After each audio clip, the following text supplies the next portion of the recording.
पाञ्चजन्यश्रीवाणीं गणेशाक्षरशोभिनीं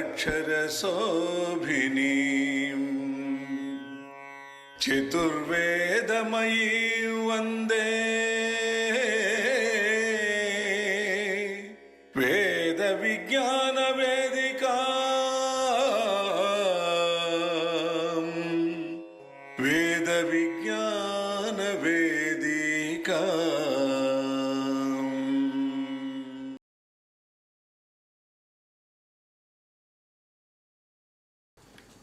వేద విజ్ఞాన వేదిక 15 సంవత్సరాలు పూర్తి చేసుకున్న విషయం గత మాసం మనం మాట్లాడుకున్నాం. గత మాసం మిస్ అయిన మన డాక్టర్ విజయసారథి గారు లాంటి వాళ్ళ దృష్టికి తీసుకురావడానికి మనం 2010లో ప్రారంభించి 15 సంవత్సరాలు పూర్తి చేసుకున్నాం సార్. ఫిబ్రవరితో కరోనా సమయం తప్ప ప్రతి నెల చివరి ఆదివారం మనం నిర్వహించుకుంటున్నాం. ఇదిగో ఇలాగా పై వారం ఉగాది కనుక ఇప్పుడు ఒక వారం ముందుగా చేసుకుంటున్నాం. ఈ రోజున 159వ ప్రసంగం. పెద్దలు గౌరవనీయులు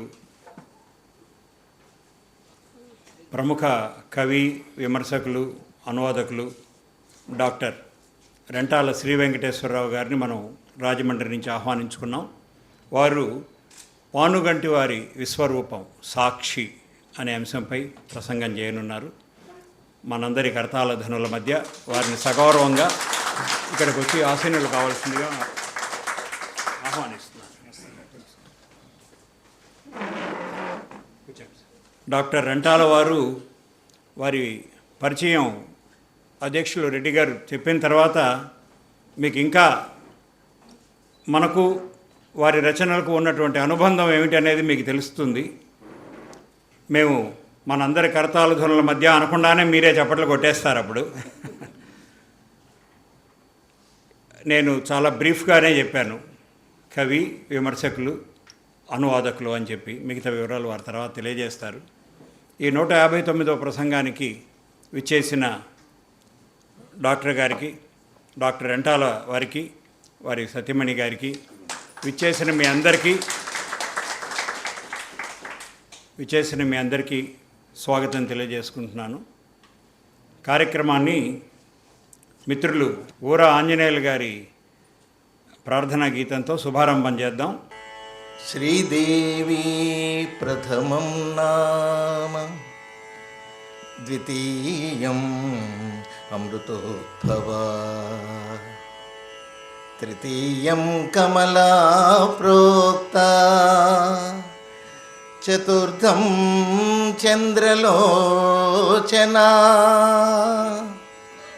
పంచమం విష్ణుపత్నీ చ షష్టం శ్రీవైష్ణవీ తథా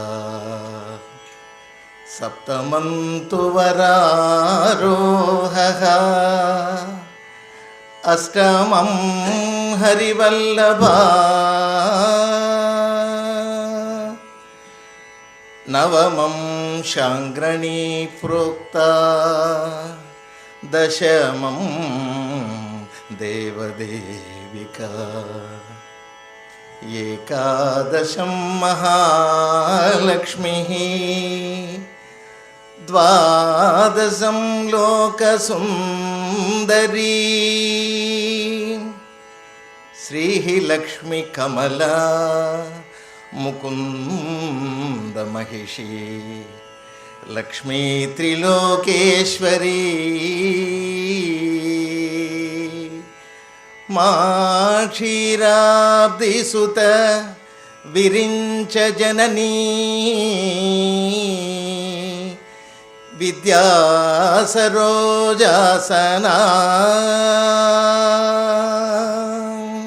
విద్యాసరోజాసనా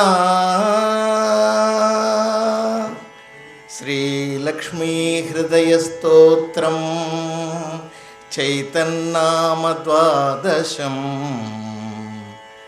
త్రివారం పఠతేయస్తు సర్వైశ్వర్యమవాప్నుయాత్. మిత్రులు ఆంజనేయులు గారికి చప్పట్లతో ధన్యవాదాలు చేద్దాం. సార్ ఇందాక విన్నవించినట్లుగా 2010వ సంవత్సరంలో ఈ వేద విజ్ఞాన వేదిక అనే సంస్థని మేము పునః ప్రారంభించాం. అంటే అంతకుముందు సూరి రామకృష్ణ శాస్త్రి గారు, నోరి రామకృష్ణయ్య గారు అనేటువంటి మహానుభావులు ప్రారంభించి కొంతకాలం అంటే వారికి ఒక వీలైనప్పుడంతా ఇలాంటి సాహితీ సమావేశాలు, ఆధ్యాత్మిక ప్రవచనాలు ఏర్పాటు చేస్తుండేవారు. తర్వాత జేకే రెడ్డి గారు, మేము ఈ బాధ్యత స్వీకరించి ప్రతి నెల ఈ చక్కటి కార్యక్రమాలు మీ వంటి ఉపన్యాసకులను, పండితులను ఆహ్వానించుకొని చేస్తున్నాం. 2010 మార్చి నెలలో ఆదికవి నన్నయ్య సాహిత్యంతో ప్రారంభించి తర్వాత ఒక కాలక్రమం ప్రకారంగా ప్రాచీన సాహిత్యం, తర్వాత ఆధునిక సాహిత్యం అంతా కూడా మాకు తెలిసినంత వరకు స్థానికంగా ఉన్నటువంటి పండితులు, ఉపన్యాసకులు, తర్వాత నెల్లూరు, తిరుపతి వంటి పక్కన వీలైనంత దగ్గరలో ఉన్నవారిని, ఆ తర్వాత ఇంకొక మెట్టు దూరంగా విజయవాడ, రాజమండ్రి, హైదరాబాదు, విశాఖపట్నం లాగా ఇలా మేము ఒక్కొక్క మెట్టు ఎదుగుతూ వచ్చి ఇప్పుడు మమ్మల్ని గురించి కూడా 4 మంచి మాటలు తెలుగు రాష్ట్రాలు రెండింటిలో కూడా చెప్పుకునే స్థాయికి ఎదగగలిగాము మీలాంటి పెద్దల ఆశీస్సులతో. మనందరం, మన చెన్నపూరి తెలుగు వారందరం ఇప్పుడు పై వారం ఉగాది కనుక ఈ వారమే మనం కార్యక్రమం పెట్టుకున్నాం కదా, మనందరం మరొక్కసారి మన కరతాళ ధ్వనులతో డాక్టర్ రెంటాల శ్రీ వెంకటేశ్వరరావు గారికి స్వాగతం తెలియజేద్దాం. మిత్రులు జయప్రతాప్ రెడ్డి గారు నెల్లూరు నుంచి ఇచ్చేశారు, యాక్చువల్గా కావలి నుంచి ఇచ్చేశారు. ఒకసారి లేచి నిలబడండి సార్, మా వాళ్ళు చూస్తారు.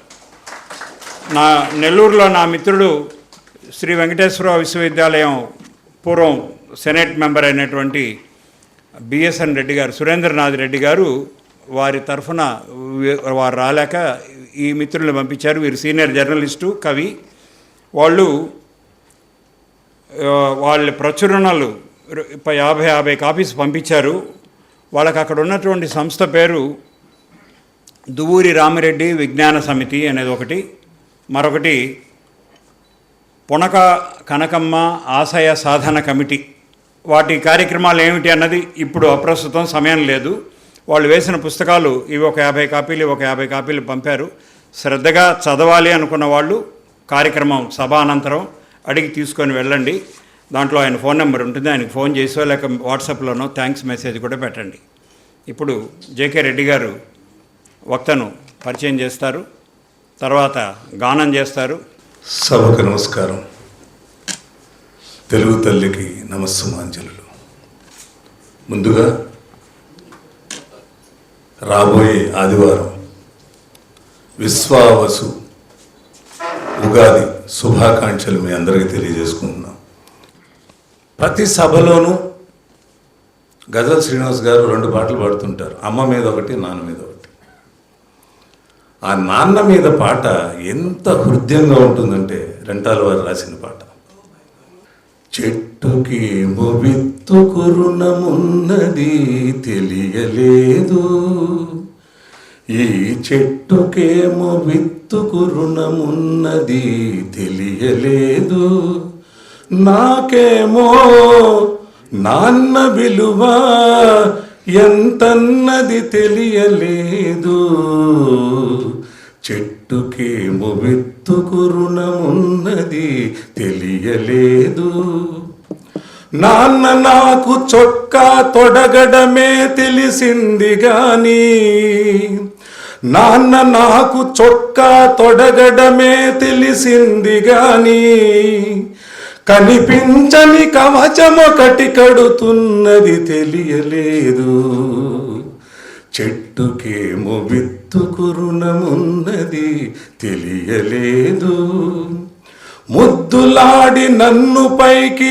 ఎగరేయడమే తెలుసుగాని, ముద్దులాడి నన్ను పైకి ఎగరేయడమే తెలుసుగాని, తనకన్నా ఎత్తున నిలబెడుతున్నది తెలియలేదు, చెట్టుకేమో విత్తుకు రుణమున్నది తెలియలేదు, చేయి పట్టి నాన్న నన్ను నడిపించుట తెలుసుగాని, చేయి పట్టి నాన్న నన్ను నడిపించుట తెలుసుగాని, నా యాత్రకు శ్రీకారం చుడుతున్నది తెలియలేదు.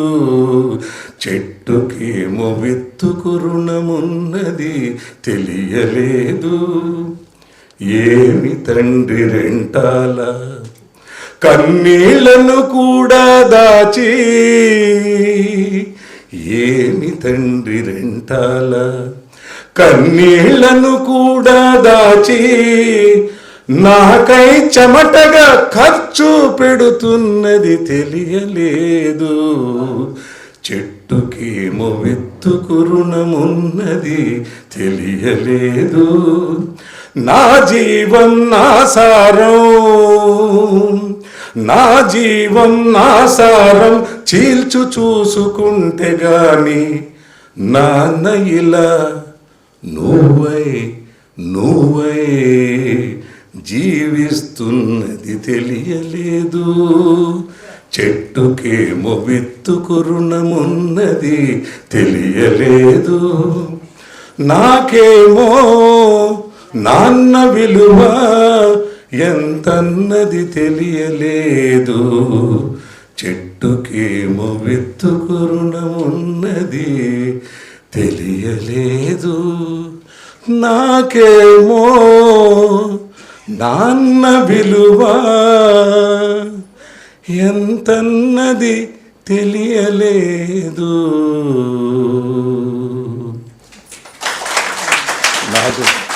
నాకు తెలిసినట్టుగా పాడగలిగాను ఒకరోజు ప్రాక్టీస్ చేసి.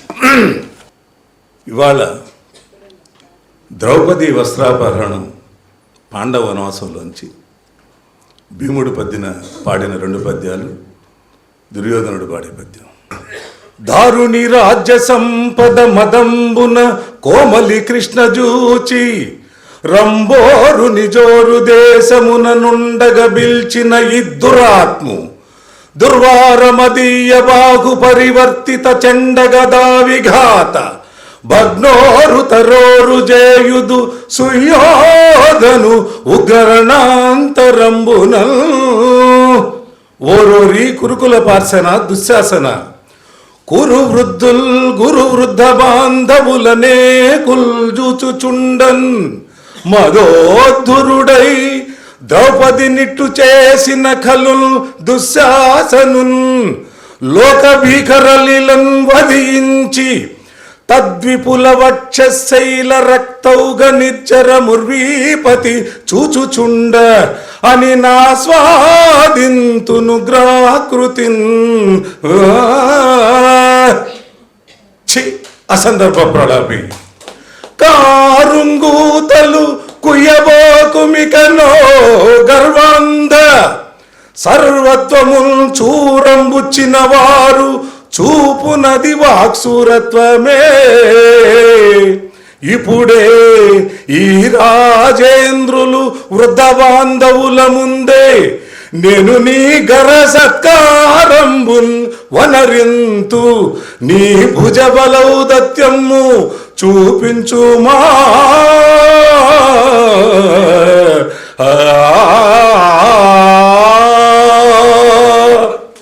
నమస్కారం.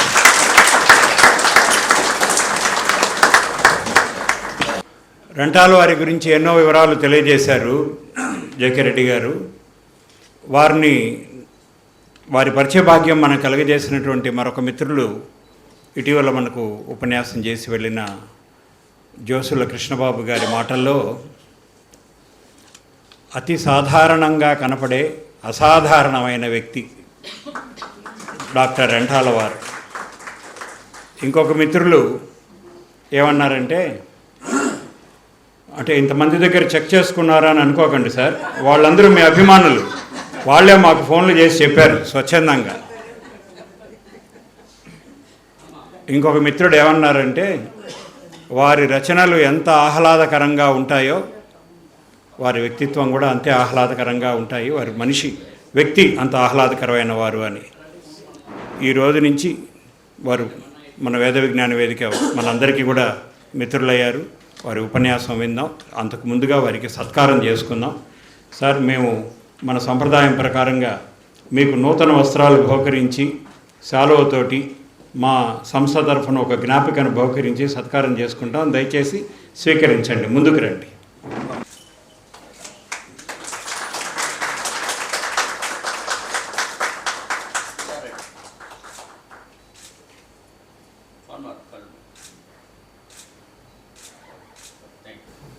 అందరికీ నా నమస్కారం.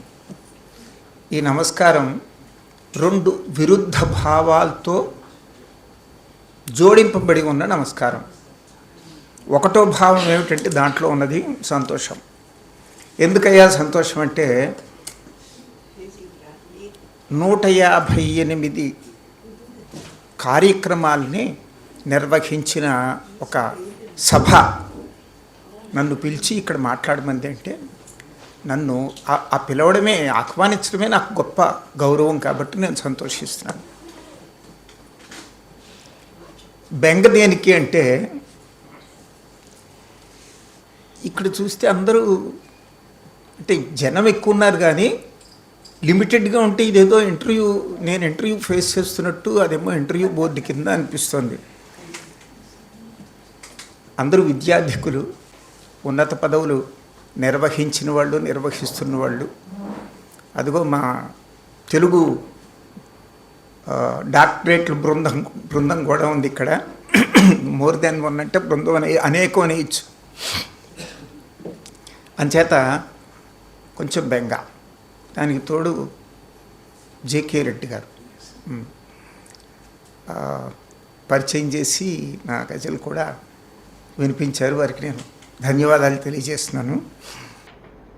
ఈరోజు మనం మాట్లాడుకోవాల్సిన, ముచ్చటించుకోవాల్సిన పానుగట్టి వారి విశ్వరూపం సాక్షి అనే అంశంలోకి ప్రవేశిస్తారు. సాక్షి చాలా పెద్దది, మనకు టైం 1 గంట మాత్రమే. సాక్షి అప్పట్లో ఒక సంచలనం. అప్పట్లో అంటే 1913లో మొదలై 33 వరకు ఒక 20 సంవత్సరాల కాల వ్యవధిలో నిరంతరాయంగా నిర్విరామంగా వచ్చిందని కాదు, కానీ ఆ 20 సంవత్సరాల మధ్యకాలంలో వచ్చిన వ్యాసాలు సాక్షి 143 వ్యాసాలు. దీనికి అప్పట్లో వచ్చిన సంచలనం ఎందుకని అంటే అప్పట్లో వచ్చిన ఆదరణ సామాన్యమైన ఆదరణ కాదు, నమ్మశక్యంగానే స్పందనలు వచ్చేవి అప్పట్లో రాశారు. ఉదాహరణకి ఏంటంటే, మేము సోమవారం సాక్షి కోసమని ఇన్ని బయట నడిచి పోస్ట్ ఆఫీస్కి వెళ్ళి పోస్ట్ ఆఫీస్లో ఆంధ్రపత్రిక తీసుకుని సాక్షి చదివేదాకా మా తహతహ ఆగలేదు అని అప్పుడు ఆంధ్రపత్రికకి ఉత్తరాలు వచ్చాయి. అది తీసుకుని ఏం చేసేవారంటే, మేము చదివి ఆనందించడమే కాకుండా మునసుపు కచేరీ దగ్గర, తర్వాత గ్రామంలో రచ్చబండ దగ్గర మేము చదివి వినిపించేవాళ్ళం. ఇంకొకటి ఏంటంటే, నిరక్షరాస్యులైన వాళ్ళు, చదువుకోలేని వాళ్ళు అప్పట్లో సాక్షి పట్ల ఎంత ఆకర్షితులయ్యారంటే వాళ్ళు చదివించుకుని వినేవాళ్ళు. ఇదంతా చదివి ఆనందించడం వేరు, చదివించుకుని విని ఆనందించడం వేరు. అందుచేత మామూలు పాపులారిటీ కాదు సాక్షి. తర్వాత అప్పుడే కాదు, అప్పటి నుంచి ఇప్పటి వరకు అది రీప్రింట్ అవుతూనే ఉంది, పఠన పాఠనాలలో ఉంది. బహుశా చాలామంది మీలో పానుగట్టి వారిది ఒక్క వ్యాసమైన టెక్స్ట్ బుక్లో చదివి ఉండొచ్చు.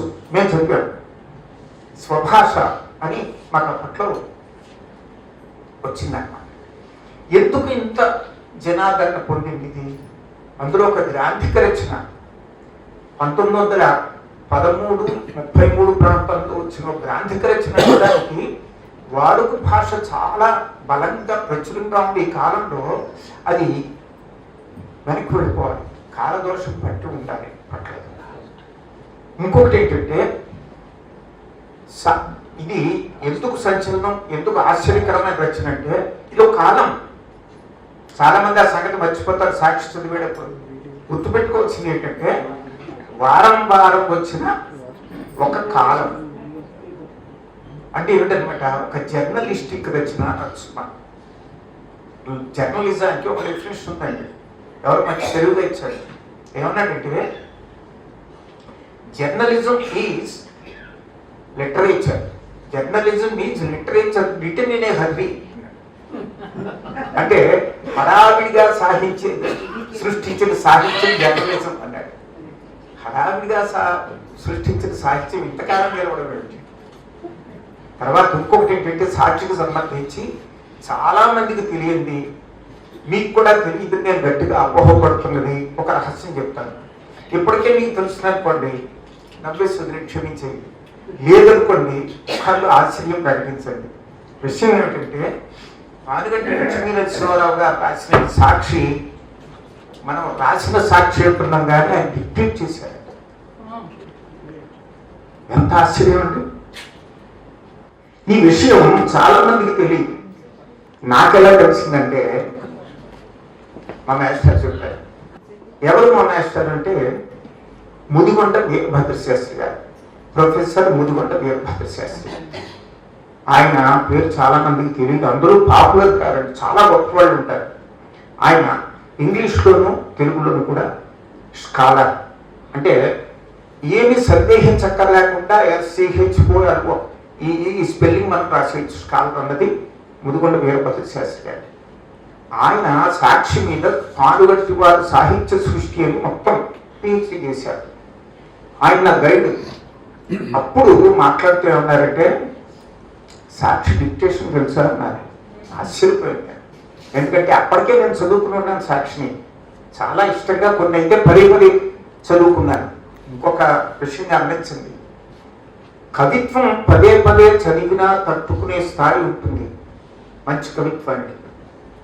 వచనానికి పదే పదే చదివితే తట్టుకునే స్థాయి చాలా తక్కువ ఉంటుంది. అంచేత సాక్షి రిప్యుటేషన్ని తట్టుకున్న పుస్తకం అన్నది ఒకటి మనం తప్పనిసరిగా గుర్తుపెట్టుకోవాలి. అది కాలంలో రావడం ఒక కాలంగా, తర్వాత అంత గొప్ప ఆదరణ పొందడం, గ్రాంధికంలో ఉండి ఇంతకాలం కూడా అది సజీవంగా నిలిచి ఉండడం, అది డిక్టేషన్ అయి ఉండడం. డిక్టేషన్ అన్నది మనం ఒకరిద్దరి విషయంలో విన్నాం. ఉదాహరణకి విశ్వనాథ్ సత్యనారాయణ గారి విషయంలో చాలా మందికి తెలుసు. ఆయన టేప్ రికార్డర్కి డిక్టేట్ చేసేవారు అనవచ్చు, వాళ్ళ మేనల్లుడికో తమ్ముడికో శిష్యుడికో డిక్టేట్ చేసేవారు. 1000 పడగల నావల్ డిక్టేషన్ అన్న సంగతి మీకు తెలుసు కదా. అది ఎంత ప్రసిద్ధమో డిక్టేషన్ అన్నమాట. కానీ 1000 పడగలు చూస్తే ఎప్పుడు నా మొగ్గుద్ది కాదు. ఆ నవలు ఏంటి డిక్టేషన్ అవ్వడానికి ఎలా అవకాశం ఉంది? మొన్న నా మధ్య ఒక కటింగ్ చూశాను నేను, పేపర్ కటింగ్ బుక్లో ప్రింట్ చేశారు.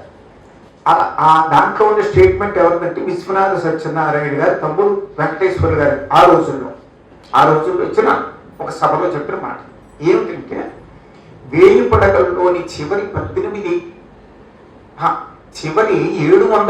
పేజీలు, 1000 పడగల్లోని చివరి 750 పేజీలు అక్టోబర్ 31 పూర్తి కావాలి కాబట్టి, ఆంధ్ర యూనివర్సిటీకి దాన్ని పోటీకి సమర్పించాలి కాబట్టి, ఈ తమ్ముడు అన్నది తొందర పెడితే ప్రార్థన కూర్చుని 18 రోజుల్లో 750 పేజీలు డిక్టేట్ చేశాడు. అసలు ఆ కల్పన ఏంటి, ఆ పాత్ర సృష్టి ఏంటి, ఆ వర్ణనలు ఏంటి, మనం నమ్మలేము. ఇలాంటి డిక్టేషన్లు ఇంకా ఉన్నాయండి. ఇంకోటి చెప్తే నేను ఆశ్చర్యపోయింది, సజ్జన్ శంకర్ మంచి అమరావతి కథలు ఉన్నాయి కదా, అది నేను ఆయన చిత్రకు పట్టి తీర్చిదిద్ది 1-2 సార్లు దాన్ని మెరుగుపరిచి అచ్చు వేసాడని నేను అనుకున్నాను. కానీ కాదట. అది ఎలా తెలిసింది నాకంటే, ప్రయాగ రామకృష్ణ క్రాంతి వార్తలు చదివేవచ్చు రేడియోలో బాగా. మన జనరేషన్కి ప్రయాగ రామకృష్ణ పేరు బాగా తెలుసు. ఆ ప్రయాగ రామకృష్ణ గారు నాతో మాట్లాడుతూ, దీని ప్రసక్తి వస్తే అదే అది సత్యం డిక్టేట్ చేస్తే కొన్ని కథలు నేను రాశాను. ఆయన గదిలో అటు పద్యానికి వస్తూ డిక్టేట్ చేసేవాడు, చేస్తే నేను రాశానండి. ఎంత ఆశ్చర్యం! అలాంటి ఆశ్చర్యాల్లో సాక్షి కూడా చేరుతుంది డిక్టేషన్ రూపంలో ఉండడం. ఇప్పుడు మనం ఏం చేస్తామంటే, ఇలాంటి ఇంత ప్రసిద్ధి పొందిన సాక్షికి ఈ రకమైన ప్రాచుర్యం, ఈ రకమైన నిలకడ, ఈ రకమైన గొప్పతనం ఎలా జరపడ్డాయో చూస్తాను. దానికి వెళ్ళే ముందు ఏం చేయాలంటే పానుగంటి లక్ష్మీ నరసింహారావు గారి గురించి కొంచెమైనా తెలుసుకోవాలి. 1865 పుట్టాడు. 1865 అంటే గాంధీ కన్నా కొంచెం పెద్ద, ఠాగూర్ కన్నా కొంచెం చిన్న. మాకు దగ్గరలో పుట్టాడు. రాజమండ్రి దగ్గరలో సీతానగరం అనే ఊళ్ళో పుట్టాడు. చదువు అంతా రాజమండ్రి, కాలేజీ చదువు రాజమండ్రి. నిజానికి 1865లో పుట్టిన వాళ్ళు కాలేజీ చదువు రాజమండ్రిలో చదివారని ఎవరు చెప్పగల. కారణం ఏంటంటే ఉమ్మడి మద్రాసు రాష్ట్రంలో ఆ ప్రాంతం అంతటికి, మద్రాసుకు బయట ఉన్న ప్రాంతం అంతటికి ఉన్న ఒక్కగానొక్క college Rajahmundry arts college. Pithapuram Maharaja college కూడా 1888లో వచ్చింది. ఇది 56లో వచ్చి 56లో స్కూలు, 76లో కాలేజీ అయింది. ఎందుకయ్యా ఈ గోల్ అంతా మాకు అంటే, ఎంతనా నేను పనిచేసిన కాలేజీ, నేను దాంట్లో ప్రిన్సిపల్గా కూడా, ఎఫ్ఏసి ప్రిన్సిపల్గా కూడా కొంత చాలా ఇష్టం నాకు ఆ కాలేజీ. ఇంతకీ అక్కడ చదువుకున్నారు. కానీ మా గురుగారు ఏం రాస్తున్నారంటే డిగ్రీ పూర్తి కాలేదా కారణం రాశారు. ముదుగొండ వీరభద్ర శాస్త్రి గారు ఏం రాశారంటే పానుగంటి వారికి డిగ్రీ పూర్తి కాలేదు. పెద్దాపురంలో కొంతకాలం హై స్కూల్ టీచర్గా పనిచేశారు. కానీ ఆ తర్వాత ఆయన చేసిన పోస్టులు ఆశ్చర్యం. వీరవరం కోలంక అని తూర్పుగోదావరి జిల్లాలో ఒక ఎస్టేట్, రాణి చెల్లయ్యమ్మారావు అని ఆవిడ ఎస్టేట్. ఆ ఎస్టేట్లో ఈయన అసిస్టెంట్ దివాన్గా చేరారు.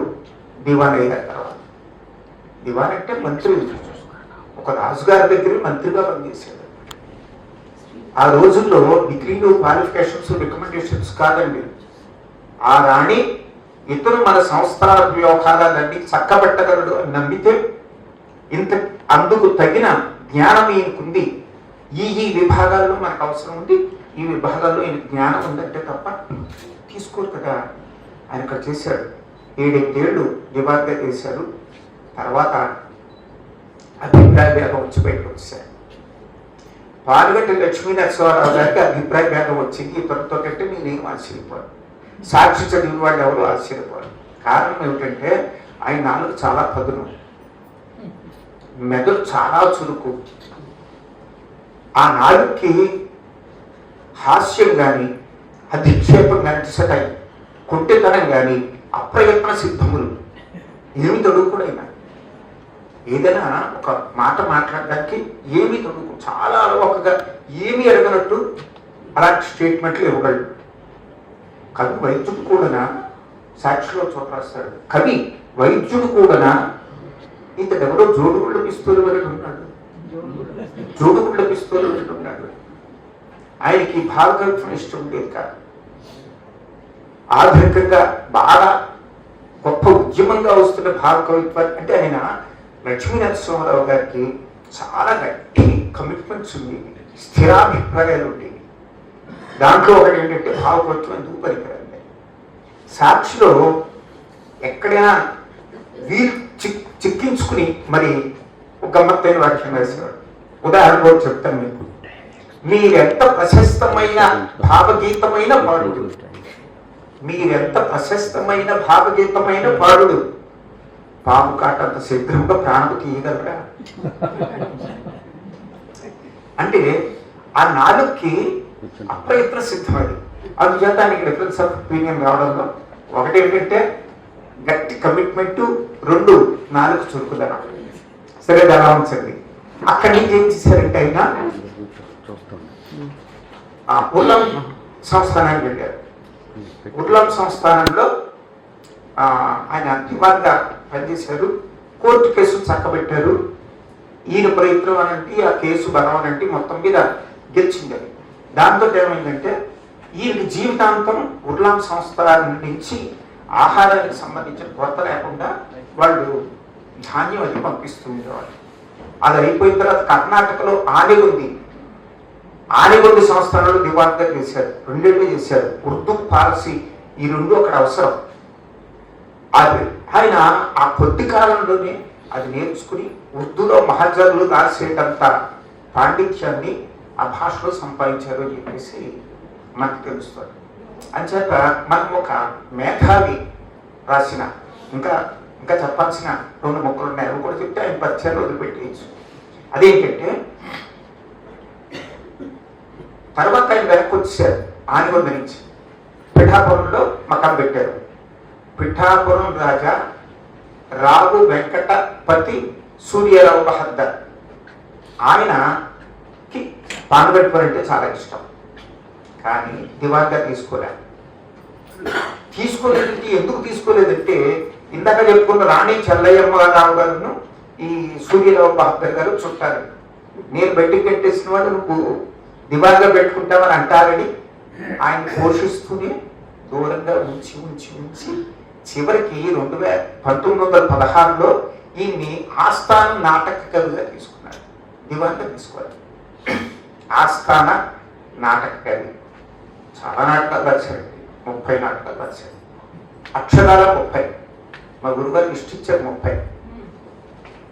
రాధాకృష్ణ దాంట్లో చాలా ప్రసిద్ధమైన నాటకం.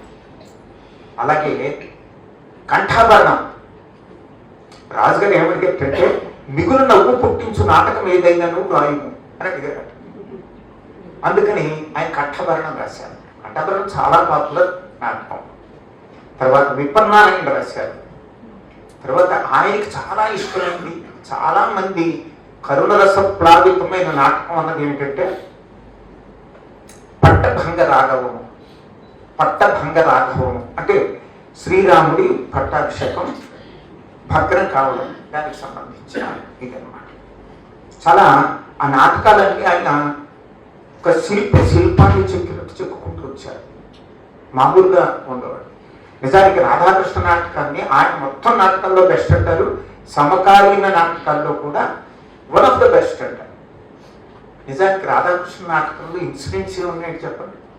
వాళ్ళిద్దరి జీవితంలో రసపట్టుగా నిర్వహించడానికి తగిన ఇన్సిడెంట్స్ ఏమున్నాయి, కానీ ఆయన నిలబెట్టాడు, అద్భుతంగా నిలబెట్టాడు. డైలాగులు అంతా తెలుగుగా రాస్తాడు. దాని జోలికి నేను వెళ్ళకూడదు, ఎందుకంటే సభకి సాక్షికి అన్యాయం చేసినట్టు అవుతుంది, వదిలేసి ఇక్కడికి వద్దాం. ఇప్పుడు సాక్షి పుట్టుక గురించి ఆలోచిద్దాం. అసలు ఎందుకు పుట్టింది? 2 రకాల కారణాలు కనపడతాయి మనకి. ఒకటి ఏంటంటే అందరి చూపుకి కనిపించేవి, అవి చెప్పుకుందాం ముందు. ఒకటి సాక్షి వాడు అల్లుడు గారి గురించి రాశాడు. ఏమిటంటే ద్రోణంరాజు వెంకటరమణారావు అని వానిగంటి లక్ష్మీనరసింహారావు గారు అల్లుడు తణుకులో ఒక పత్రిక నడుపుతున్నాడు, సువర్ణలేఖ అని. మామగారు మీరు మా పత్రిక ఏదైనా కాంట్రిబ్యూట్ చేయండి అని అడిగాడు. ఆయన కొన్ని కథలు రాశాడు. ఆ కథలు ఏంటి అంత ప్రచారం పొందలేదు, అంత ఉత్తమ స్థాయి కథలు కాదు అని మా గురువు గారు పిహెచ్డీలోనే రాశారు.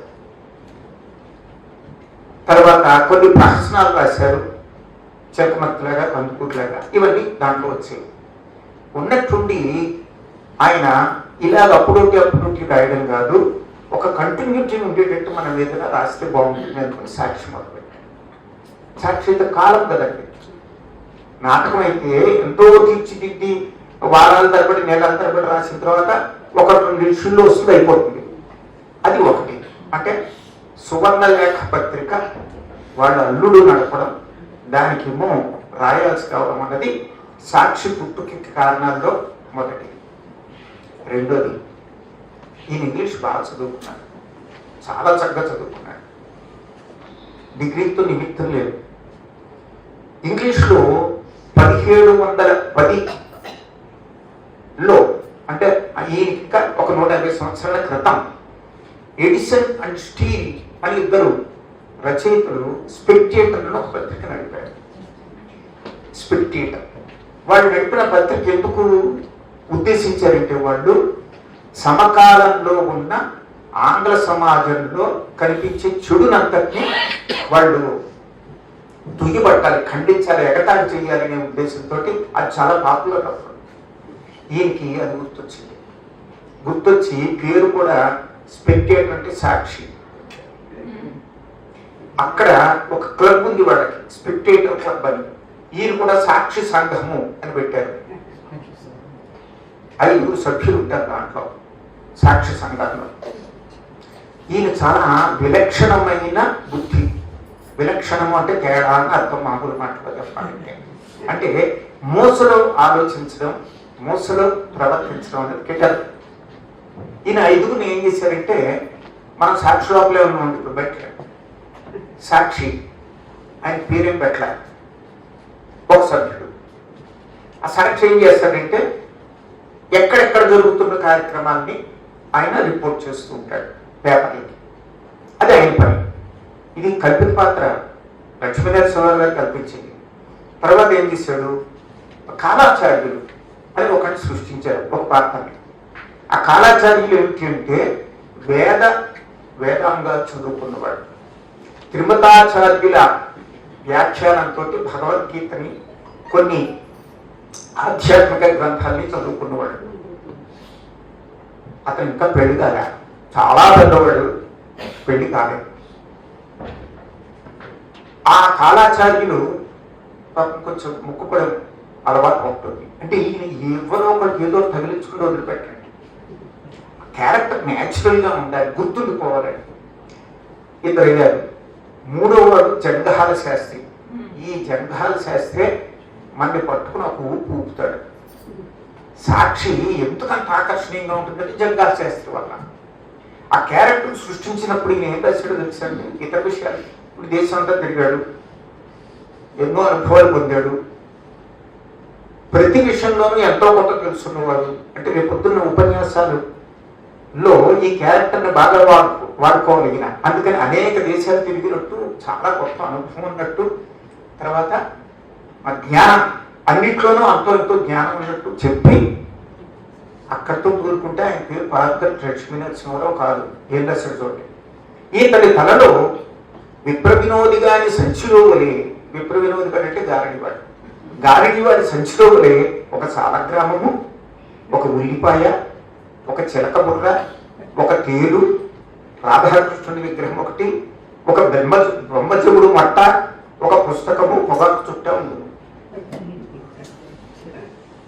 అంటే జంగాల శాస్త్రిని ఎంత విచిత్రంగా తయారు చేయాలి, అతని చేత ఎన్ని పనులు ఏ రకాలుగా చేయించుకోవాలని దృష్టిలో పెట్టుకుని, అర్థమైంది కదండి. ఏమున్నాయి కూడా దానిలో, ఒక సాలగ్రామము, ఒక ఉల్లిపాయ, ఒక చిలక బుర్ర, ఒక తేలు, రాధాకృష్ణుని విగ్రహము, ఒక బ్రహ్మజముడు మట్ట, ఒక పుస్తకము, పొగాకు చుట్ట ఉండును. అర్థం ఎప్పుడైనా చెప్పిన ఎడల ఎట్టి పద్యములో కానీ శ్లోకములో కానీ ఔచిత్య విషయమును తప్పు పట్టగలవాడు. అర్థమైందండి క్వాలిఫికేషన్. అర్థం ఎవరైనా చెప్పిన ఎడల ఎట్టి పద్యములో కానీ శ్లోకములో కానీ ఔచిత్య విషయమును తప్పు పట్టగలవాడు అన్నాడు. అంటే ఏంటి, ఎదట వాళ్ళలో ఉంటే తప్పులు పట్టడం ఇతనికి మామూలు వ్యవహారం కాదు, చాలా ఇష్టం.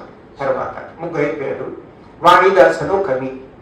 ఆ కవి మీద పాల్గొట్టువారికి ఏం గౌరవం లేదు, వాడు సభ్యుడు. అతను 36 సంవత్సరాల నుంచి కంకణబంధం అనే పద్యం రాయడానికి, కంకణబంధం అంటే దాని విగ్రహాల్లోకి వెళ్ళదు కానీ ఒక క్లిష్టమైన పద్యం రాయడానికి నానా తంటాలు పడుతున్నాడని చెప్పాడు. బాధ, ఒక ఆగ్రహం, ఒక విచారం ఏమున్నాయి. ఏమిటయ్యా, దేనికోసం ఉన్నాయంటే, ఈ సంఘం ఏమిటి ఇంత దారుణంగా ఉంది. హిపోక్రసీ ఎక్కడ చూసినా వైరుధ్యాల పుట్ట. వాడు చెప్పేదానికి చేసేదానికి సంబంధం ఏమి లేదు. ఇక్కడ మన సముద్ర తీర పర్యటన అని మద్రాసు దీంట్లో రాశాడు, అదే సాక్షి. దాంట్లో చిన్న ఎగ్జాంపుల్, ఒక వెలనాటి వైదికి ముక్కుపడం అమ్ముతున్నాడు, ఒక వైష్ణవుడు కొంటున్నాడు. ఆయన ఏమన్నట్టంటే, చూసి తగిలినను బాధ లేని తాటియా కుటీనితో పొట్లము కట్టక దారముతోటి కట్టి నన్ను ఏలమైల పరిస్థితివి అన్నట్ట. అంటే ముక్కుపుడం ఏమీ అనాచారం కాదు, దాన్ని దారంతో చుట్టడం మాత్రమే అనాచారం. అసలు వాడు మాట్లాడుతున్న దానికి చేస్తున్న పనికి చిన్న ఎగ్జాంపుల్ చెప్తున్నాను మీకు. అంటే వైరుధ్యం, జీవితంలో ఉండే వైరుధ్యాలు, హిపోక్రసీ, ఇవన్నీ ఆయనకు బాధ. అదే కాదు, పాశ్చాత్య నాగరికత ఒక గొప్ప సునామీలాగా వచ్చి భారతదేశం మీద ఇక్కడ జాతుల మీద విరుచుకు పడిపోతుంది. అది ఆయనకు నచ్చలే. పాశ్చాత్య నాగరికత వ్యామోహము, పాశ్చాత్య నాగరికత నిరసన ఇలాంటి పేరుతోటి ఈయన సాక్షిలో వ్యాసాలు చాలా ఉన్నాయి. మామూలుగా రాయలే. మనం ఇప్పుడు అబ్జర్వ్ చెయ్యం, అలవాటైపోయి. ఆయన చెప్పిన 1-2 విషయాలు చెప్తాను, చిన్నవి, కానీ మీరు ఆలోచించగలవాళ్ళు, మీకు అది ఎంత దూరం పోతుందో తెలుస్తుంది. జంగాల శాస్త్రి అనుకుంటా అయోధ్య వెళ్ళాడట. డబ్బులు పోయాయి, లేవు. ఒక లక్షాధికారి గుమ్మంలో కూర్చుని ఉన్నాడు. ఈయన అక్కడికి వెళ్ళి, అయ్యా నేను ఇలా చిక్కుపడ్డాను, నాకు కొంచెం ఏమన్నా సాయం చేస్తారా, నాకు రైలు టికెట్ కూడా డబ్బులు లేవు అని అడిగాడట. వాడు, I very much regret my inability to help you my friend అన్నట్ట. I very much regret my inability to help you my friend అని నాకంటే దిక్కుమాలను ముఖం పెట్టుకుని చెప్పినాడు. జంగాల శాస్త్రి మామూలుగా చెప్పండి, నాకు వడలు మండినది, నా ఏడుపు మానిపించుటకు నీవు దానము చేయనక్కర్లేదు, నాకన్నా ఎక్కువగా శోకించుతున్న నీ ఏడుపు మానిపించుటకైనా నువ్వు దానం చేయము అని చెప్పాడట. అంటే ఈయన ఏమంటాడంటే రిగ్రెట్. వాడి రిగ్రెట్ అన్న మాట ఎంత బరువైన మాట, దాన్ని తీసుకొచ్చి ఎవడో ముక్కు మొహం తెలియని వాడు నాకు రూపాయి ఇమ్మని అడిగితే I very much regret my inability. మళ్ళీ అశక్తత, ఒక పెద్ద అశక్తతను ఆపాదించుకోవడం, రిగ్రెట్ అనడం. తర్వాత మీరు పొడుము పట్టించిన వారికైనను చెప్పు కళ్ళబొల్లి థ్యాంక్ యూ అన్నది, సారీ అన్నది ఎంత తేలిగ్గా మాట్లాడుతున్నాం మనం. ఈ 2 పదాలు తెలుగులోకి రాకముందు ఎలా ఉండేది స్పందన ఒకసారి ఊహించండి. మీరు ఏదైనా చెప్పాల్సి వస్తే ఒక రెడీమేడ్ మాట లేదు. రెడీమేడ్ మాట ఉంటే నాలుగు చివరి నుంచి జారిపోతుంది. వాడు అవస్థపడాల్సిందే. ఆ అవస్థ నిజం. వాడికి ఒక రెడీమేడ్ మాట లేదు కదా. అంచేత వాడు నిజంగా మీరే చెప్పాల్సి వస్తే ఇంగ్లీష్ కాకుండా, సారీ కాకుండా మీరు ఏదైనా చెప్పండి, నేను చూస్తాను. Then you feel. అందుకని నేను ఏమంటారంటే ఇవన్నీ ఆయన బాగా బాధపెట్టాయి. పాశ్చాత్య నాగరికతకు సంబంధించి సమస్త పార్శ్వాలు బాధ పెట్టాయి. ఇంకొకటి, అందుకని ఈ బాధలన్నీ కలిపి ఆయన చేత సాక్షి రాస్తే బాగుంటుంది అని అనిపించింది. తర్వాత ఇంకోటి ఏంటంటే, కథల్లో లేని చురుకుదనం సాక్షిలో ఎందుకు వచ్చింది? కథలు డల్గా ఉన్నాయన్నారు కదా, మరి సాక్షి ఎందుకని ముట్టుకుంటే చురుమంటుంది? ఎందుకని ఇలా ఉంది అంటే దాని వెనకాల ఉన్న రహస్యం ఏం లేదని మనకు తెలిసిందే. మనం ఏదైనా మాట్లాడాల్సి వచ్చినప్పుడు మామూలుగా రకరకాల మాటలు మాట్లాడుతూ ఉంటాం. కానీ మనకేదో ఫేవరెట్ టాపిక్ ఉంటుంది. మతమో, రాజకీయమో, సినిమానో ఏదో ఉంటుంది. దాని గురించి మాట్లాడుతున్నప్పుడు మన ఒళ్ళు మనకు తెలియదు. అసలు మీరు గమనించండి, మీ మాట తీరే మారిపోతుంది. ఒకసారి నేను చూసి ఆశ్చర్యపోయిన ఒక చిన్న ఇన్సిడెంట్. అతను ఏపీఎస్సీ క్లర్క్. ఏదో పని ఉండి ఎవరో గెంటితేనే ఆయన దగ్గరికి వెళ్ళి కలవాల్సి వచ్చింది. ఆయన మాట తెమలదు. నెమ్మదిగా సాగదీసి ఎప్పుడవుతున్నాను ఆయన ఈ వాక్యం అన్నట్టు చూసేవండి. అలాంటిది ఒకరోజు టీ తాగుదామని ఆయన హోటల్కి తీసుకెళ్ళాడు. ఎందుకో మాటల సందర్భంలో వివేకానందుడి పేరు వచ్చింది నా నోటి నుంచి. ఆయన మాట్లాడేటంటే, అంతకుముందు మాట్లాడింది ఈయనేనా, ఇన్ని రోజులు నేను చూసింది ఈయనేనా, అనర్గళం, ఎక్కడ ఆ ధారకి అడ్డు లేదు, ఎన్ని కోట్ చేస్తున్నాడో. ఎందుకంటే అక్కడుంది ఆయన రహస్యం. మనందరికీ తలో రహస్యం ఉంటుందండి. మీరు గమనించుకోండి. ఈసారి పలానాది మాట్లాడుతున్నప్పుడు నాకు ఒళ్ళు తెలియట్లేదని, పానుగడ్డి లక్ష్మీ నరసింహారావు గారికి ఇది మాట్లాడినప్పుడు ఒళ్ళు తెలియలేదు. ఇవన్నీ ఆయన్ని లోపల ఉడికిస్తున్నవి, సతాయిస్తున్నవి. అందుకని అంత అద్భుతంగా వచ్చిందనమాట సాక్షి. పుట్టుక కారణం ఉంది అని చెప్పాను చూడండి ఇది. తర్వాత సాక్షి వ్యాసాల ఏమిటి? మామూలుగా సాక్షి వ్యాసాలు అంటారు. కాదండి, వ్యాసం కాదు, ఉపన్యాసం. వ్యాసం ఉపన్యాసం అయిపోవడం ఏంటి? జంగాల సాక్షాస్తాడు, నేను వెళ్ళేసరికి జంగాల శాస్త్రి ఇట్లు ఉపన్యసించుతుండేను మొదలవుతుంది వ్యాసం. లేదా జంగాల శాస్త్రి అంతకుముందు ఏం జరిగినో నాకు తెలియదు కానీ నేను సభకి పోసరికి ఒక ఆయుర్వేద వైద్యుడు ఇట్లు ప్రసంగించుతుండేను. ఎందుకని అంటే సాక్షిలో ఉన్న వాడి వేడి దాడి అన్నీ ఈ టెక్నిక్లు ఉన్నాయి. అంటే అసలు భాష ఉన్నదే ఇద్దరి మధ్య ప్రత్యక్షంగా సంభాషణ కోసం తప్ప థర్డ్ పర్సన్ కోసం కాదు. థర్డ్ పర్సన్గా రాసినప్పుడు డల్గా ఉంటుందండి. ఇద్దరు మాట్లాడుతున్నప్పుడు దాంట్లో శక్తి అందులో తిట్టాల్సి వచ్చినప్పుడు ఇంకా మంచిగా ఉంటుంది. ఈ తిట్లే కదా మొత్తం అంతా కదా. అందుకని నేను ఏం చేశాడు, మన రాజకీయ నాయకులు కూడా ఏం చేస్తారు చూడండి, సభలో ప్రతిపక్ష నాయకుడు లేకపోతే అధికార పక్ష నాయకుడు ఉండడు, కానీ ఈయన ఏం మాట్లాడతాడు, ఆ రోజు నువ్వేం చెప్పావు, అక్కడ ఉంటాడు ఆయన, నువ్వు 3 నెలల్లో అమలు చేస్తానన్నావా, 3 ఏళ్ళు అయింది ఇప్పటికంటాడు. ఎందుకంటాడు ఇలాగంటే ఆయన 3 నెలల్లో అమలు చేస్తానన్నాడు, 3 ఏళ్ళు అయిందట, ఫోర్స్ రాదు.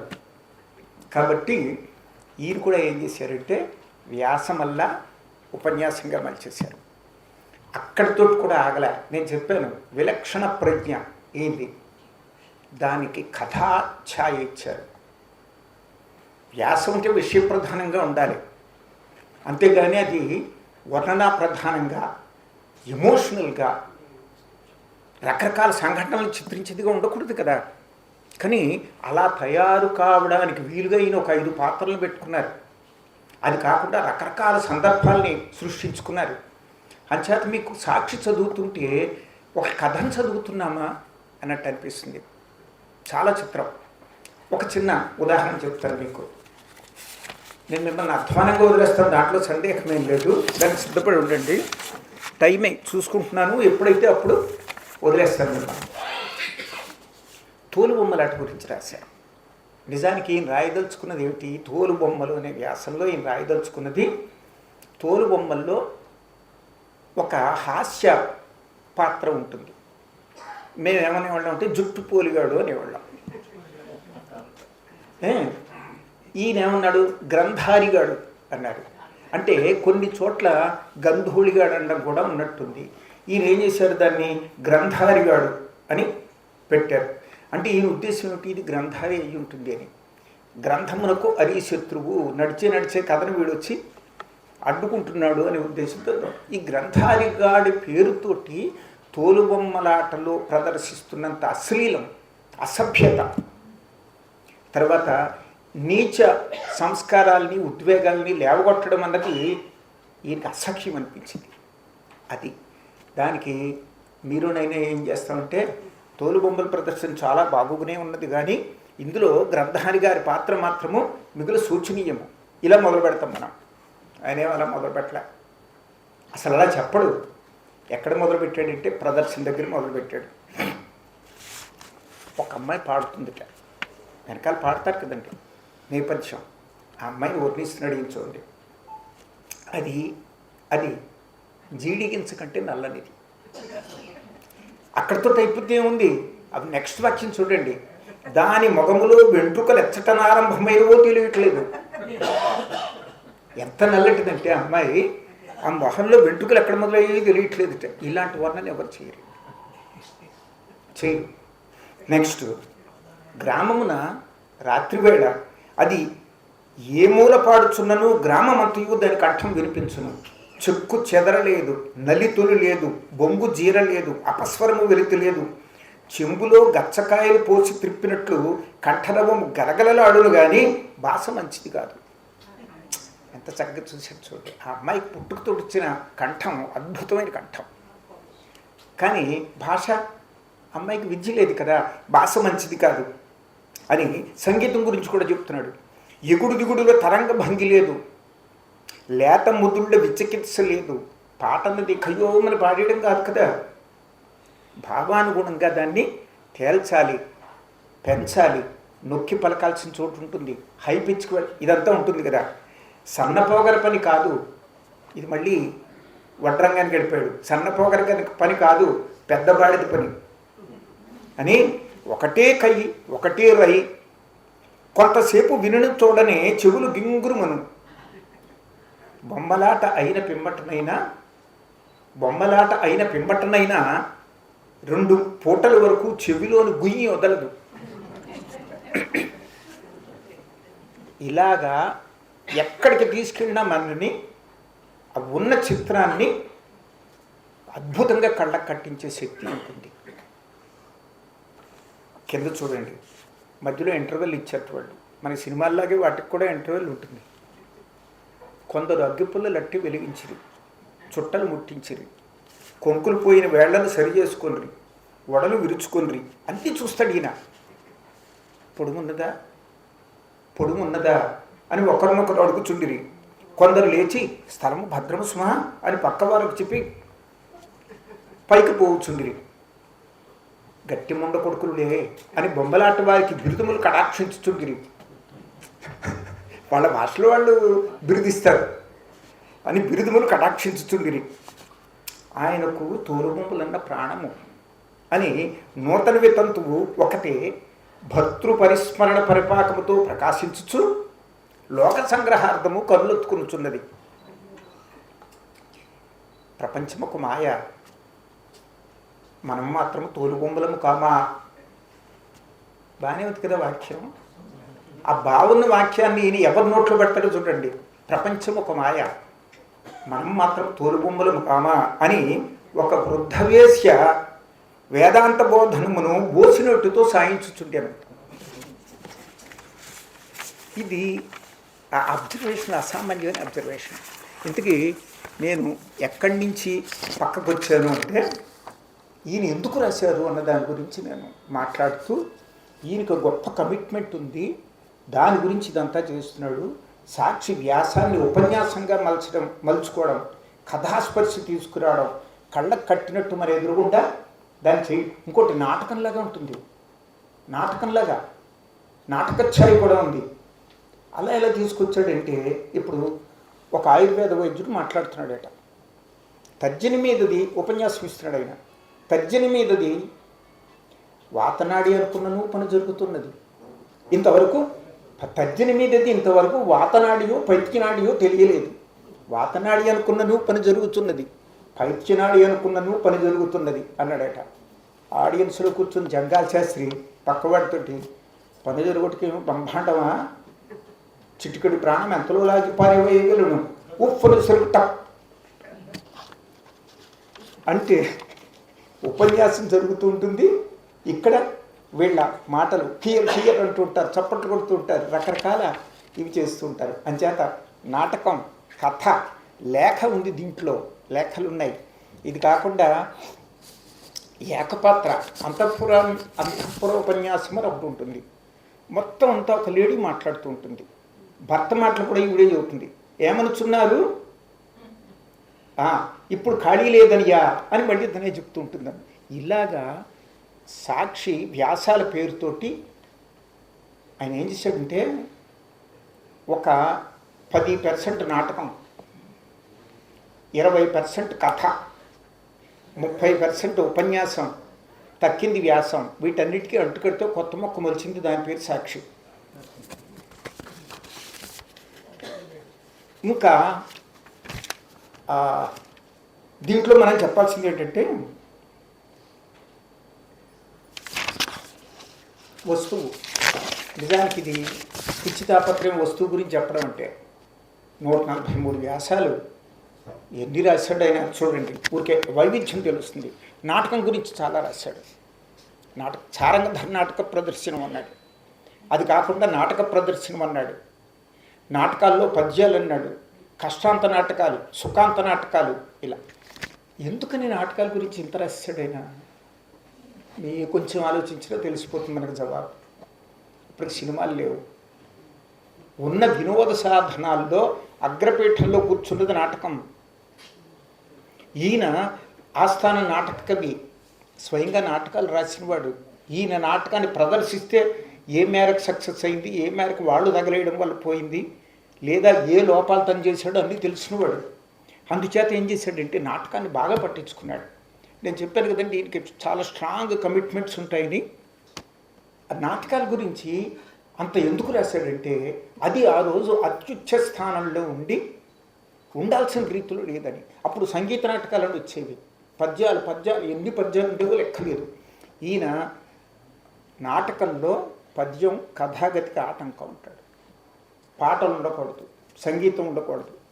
అది ఎలా ఉండాలంటే అభినయ ప్రధానంగా, సంభాషణ ప్రధానంగా ఉండాలంట. అన్నీ ఈయనకి గట్టి కమిట్మెంట్స్. సరే, ఆయుర్వేదం గురించి ఉపన్యాసాలు ఉన్నాయి. ఎందుకున్నాయి ఆయుర్వేదం గురించి అంటే ఇప్పుడు మనకు తెలియట్లేదు. అప్పుడు ఇంగ్లీష్ వైద్యం వచ్చి స్థానికంగా ఉన్న వైద్యాలన్నింటినీ అణగదొక్కడం మొదలుపెట్టింది. దాంట్లో పెద్ద దెబ్బ తగిలింది ఏంటంటే ఆయుర్వేదానికి. ఎందుకంటే ఆయుర్వేదం ప్రధానమైన ఇది. అందుకని ఎంత బాధ ఆయనకి ఆయుర్వేదం గురించి. ఇందాక చెప్పాను చూడండి, కారణం అంటే ఊరికే మనకి అల్లుడు అడగడం లేకపోతే ఎడిసినట్టు స్టీలు కనపడుతుంది. కానీ అసలు కారణాలు ఏంటంటే లోపల ఉన్న గొప్ప దుఃఖం, గొప్ప కోపం, దాని నుంచి వచ్చింది. ఆయుర్వేదం క్షురకర్మ గురించి రాశాడు, మత పరిణామం గురించి రాశాడు. బుద్ధుడి దగ్గర నుంచి శంకరాచార్యుల దగ్గర నుంచి ఇదంతా చాలా విచిత్రంగా ఉంటుంది. మామూలుగా రాయుడు కాలపురుషుడు అనే వ్యాసంలో ఉంటుంది. అది వ్యాసం అనడానికి వీల్లేదు. సరే ఏదో అందాం, అందక వ్యాసం అందాం. కాలపురుషుడు ఒక మహా కాయుడు, పెద్దవాడు. నన్ను తన అరచేతిలో కల వచ్చింది వీడికి. నన్ను తన అరచేతిలో కూర్చుని పెట్టుకున్నాడు. ముఖము తిప్పగలవా అని అడిగాను. నేను సమాధానం చెప్పు లోపలనే 2 వేళ్లతో నా తలను సీసాలో బిరడాలు తిప్పినట్టు గిర్రును తిప్పివేయించను. వీపు ఏ వైపు ఉండునో ముఖం ఆ వైపు ఉన్నది. బాగానే ఉంది. ఇక్కడ రాసే వాక్యం పానుగంట రాస్తాడు. ఇప్పుడు నేను చెప్పబోయేది ఎట్లున్ననేమి ఇప్పటికిట్లు నిలిచినది కదా అని సంతసించి తిని ఆయన చూపిస్తుంటాడు. ఎవరు బుద్ధుడు కనిపించాడా, ఎందుకు వచ్చాడు బుద్ధుడు ఏమిటి చెప్తాడు. నెక్స్ట్ ఎవరు కనిపిస్తున్నారు, శంకరాచార్యుడు ఉన్నాడు. ఎలా ఉన్నాడు, కాలపురుషుడు అడుగుతూ ఉంటాడు అనమాట. అంటే మత పరిణామాన్ని చెప్పిన ఇది. దాన్ని కూడా మామూలుగా చెప్పాడు, ఎంత గమ్మత్తుగా చెప్తాడు. శంకరాచార్యుడు అన్నాడు. ఎలా ఉన్నాడు అన్నాడు. మనిషి బక్కపలుచగానే ఉన్నాడు, ముఖంలో తల చాలా పెద్దదిగా కనపడుతున్నది, తలలో నుదురు మరీ పెద్దది. ఎవరు, ఈ జంగాల్ శాస్త్రి చెప్తూ ఉంటాడు అనమాట. ఇలాంటి కల్పనలు చేస్తాడు. ఎందుకు చేశాడు? తర్వాత ముఖం ప్రసన్నముగా లేదు, చాలా కోపంగా ఉంది. ఊరికే చేశాడు ఈ కల్పనలు శంకరాచార్యుల గురించి కాదు. తల ఒక్కటే పెద్దగా కనపడుతుందంటే ఆయన మహామేధావి అని చెప్పడానికి చేశాడు. దాంట్లో ఫ్రంట్లో ఎక్కువగా ఉందంటే బహుశా అది లాజిక్, జడ్జిమెంట్ వగేరాలకు సంబంధించిన పార్ట్ ఏమో నేను రిఫర్ చేయాలి. ఎందుకంటే ఈయనకి చాలా తెలుసు, చాలా చదువుకున్నాడు ఈయన. ఎందుకు ఇంత జ్ఞానం వచ్చింది ఇన్ని రకాలుగా అంటే, ఒకటి ఈయనకి స్వతహాగా దాని మీద ఒక గొప్ప ఇష్టం, జ్ఞానం మీద. కొంతమంది ఖాళీగా కూర్చోలేరు, నేర్చుకుంటూనే ఉంటారు, తెలుసుకుంటూనే ఉంటారు. అదొకటి. రెండోది ఏంటంటే మీకు నాకు లేని ఒక గొప్ప ఫెసిలిటీ ఉంది వీరికి. రాజుల కొలువులో పనిచేసే ఏ వ్యక్తి అయినా సరే అనేక పండితులను చూస్తాడు. అక్కడికి సంగీత విద్వాంసులు వస్తారు. అందరూ ఈ దివాన్ స్థాయిలో ఉన్నవాడంటే వాళ్ళకి చాలా సన్నిహితంగా వాళ్ళతో మాట్లాడడం, రాజుగారు వాళ్ళతో మాట్లాడినప్పుడు వినడం, సందేహాలు ఉంటే అడగడం. ఆయనకు సంగీత జ్ఞానం మామూలుగా ఉండదు. పానుగంటి వారి సంగీత జ్ఞానం మామూలుది కాదు. ఆయనకు ఆయుర్వేదం తెలుసు, సంగీతం తెలుసు, సైన్స్లో హెరిడిటరీ తెలుసు. దాని మీద రాశాడు ఆయన. హెరిడిటరీ గురించి రాసిన 4 వ్యాసాలు మొట్టమొదటిసారి చదివినప్పుడు నాకు బుర్ర తిరిగిందండి. దాని గురించి నేను ఇక్కడ ఎక్స్ప్లెయిన్ చేయను. ఎందుకు చేయనంటే మీరు నన్ను కట్టుపారేశారు, నాకు టైం లేదు. కానీ చివరి వ్యాసాలు 4 ఎంత అద్భుతంగా ఉంటాయంటే, ఒక్క మాట చెప్తాను దాని గురించి. ఒకరు ఏం రాస్తారంటే, పానుగంటి లక్ష్మీ నరసింహారావు గారు ఒక ఆవిడికి సమాధానం రాస్తూ, ఆ ఉందలో తెలియదు అంతా కల్పనే, మనం ఏది నిజమో ఏమి కల్పనో తెలియని ఒక మైసభలో పెడతాడు మన ఆయన. నాకు రైల్లో దొరికింది పత్రిక ఇది, దీన్ని నేను భారత్కి పంపిస్తున్నాను అని భారత్లో వచ్చి వేశారు. దానికి ఈయన ఏం చేశాడంటే, ఫలానా ఆవిడ రాసిన దాంట్లో ఈ పొరపాట్లు ఉన్నాయని చెప్పేసి హెరిడిటీ గురించి ఈయన ఎదురు రాశాడు. రాస్తే ఆవిడ సమాధానం చెప్పింది, ఎక్కడి నుంచో పత్రికలో పడింది కాబట్టి ఆవిడకి తెలిసింది. ఆవిడ ఏముందంటే మానసికమైన లక్షణాలు కూడా వారసత్వంగా వస్తాయి పెద్దవాళ్ళ నుంచి పిల్లలకి అని అనమాట. ఈయన అంతకు ముందు వ్యాసంలో రాసింది ఏమిటి, శారీరక లక్షణాలే వస్తాయి మానసిక లక్షణాలు రావని ఈయన.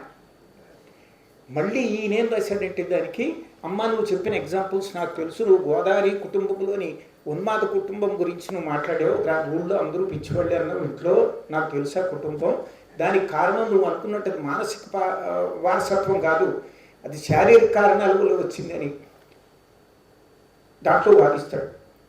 మనకు ఆశ్చర్యం ఎక్కడంటే ఎక్కడ ముద్దరైపోతాం అంటే, ఒకే మనిషి తనని తాను రెండుగా చీల్చుకుని శారీరక లక్షణాలే వారసత్వంగా వస్తాయని అంత కన్విన్సింగ్గా వాదించగలగడం. అదే మనిషి మళ్ళీ ఇవన్నీ తప్పులు, అదే ఆవిడ మానసిక లక్షణాలే వస్తాయి, శారీరక లక్షణాలు మాత్రమే వస్తాయి, నువ్వు చెప్పిన ఎగ్జాంపుల్స్ అన్నీ తప్పు. ఓ కొటేషను, ఆవిడ ఇచ్చిన కొటేషన్ని మనం చదువుతున్నప్పుడు ఏమనిపిస్తుందంటే, భలే కోట్ చేసింది ఈవిడ, ఎవరో ఇంగ్లీష్ వీడిని ఎవరినో కోట్ చేసి సైంటిస్ట్ని భలే చెప్పింది అనుకుంటాం. ఈయన ఏమంటారంటే, అమ్మా మీరు ఇచ్చిన ఆ కొటేషను మీకు అనుకూలమైనది కాదని తెలియజేయటకు విచారించుతున్నాను, నిజంగా కాదు నాకు ఉపకరించను చూడండి అని దాంట్లో ఒక వాక్యం అండర్లైన్, ఒక పదం అండర్లైన్ చేసి, ఈ పదం కీలకమైన పదం, ఇది నాకు సపోర్ట్గా ఉంది మీకు సపోర్ట్గా లేదు అంటాడు. ఇది మొట్టమొదటిసారి నేను చదివినప్పుడు ఒక ఇంటలెక్చువల్ ఫీట్, ఇది మామూలు విషయం కాదండి.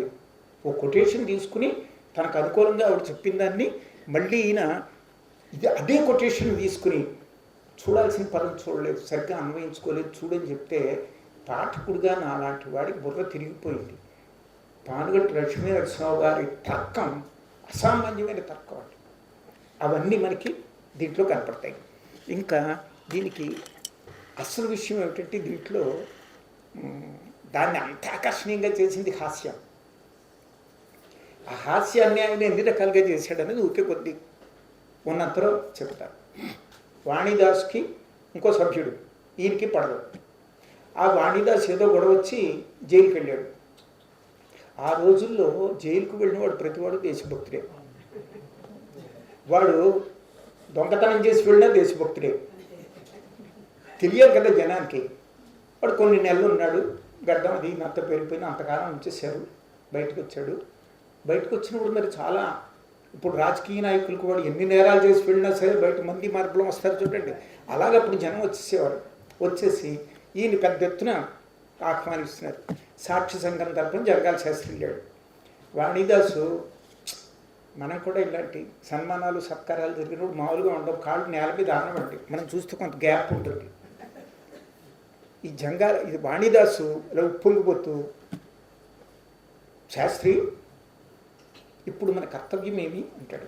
నిజంగా తను ఏదో గొప్ప త్యాగాలు చేసేసి జైల్లోకి వెళ్ళిపోయినట్టు వచ్చినట్టు వీళ్ళందరూ ఎంత గొప్ప. శాస్త్రి ఇప్పుడు మన కర్తవ్యం ఏమి అంటాడు. జంగా శాస్త్రి ఏమంటాడు తెలుసండి, క్షురకర్మం, క్షవరం చేయించుకోవాలరా అంటే ఒక అనూహ్యత, మనం ఎక్స్పెక్ట్ చేయని దాన్ని తీసుకొచ్చి అక్కడ పెట్టడం అన్నది హాస్యానికి చాలా. ఇంకోటి ఏంటంటే, హాస్యంలో చాలామంది అనుకుంటున్నట్టు హాస్యం అన్నది రసం కాదండి, కన్ను.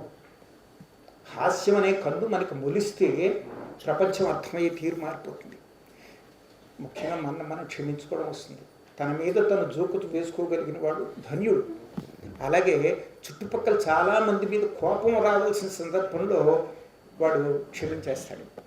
తేలిగ్గా తీసుకుని జీవితాన్ని తేలిగ్గా తీసుకోవాలి అంటే సెన్స్ ఆఫ్ హ్యూమర్ పెరగాలి. కానీ మనకు అందరికీ ఉన్న గొప్ప అపోహ ఏంటంటే, ఒక మూఢనమ్మకం ఏంటంటే, నాకు చాలా సెన్స్ ఆఫ్ హ్యూమర్ ఉంది అనుకుంటా. ఉట్టిది, అది చూసుకోండి, మీరు జాగ్రత్తగా చేసుకోండి. తర్వాత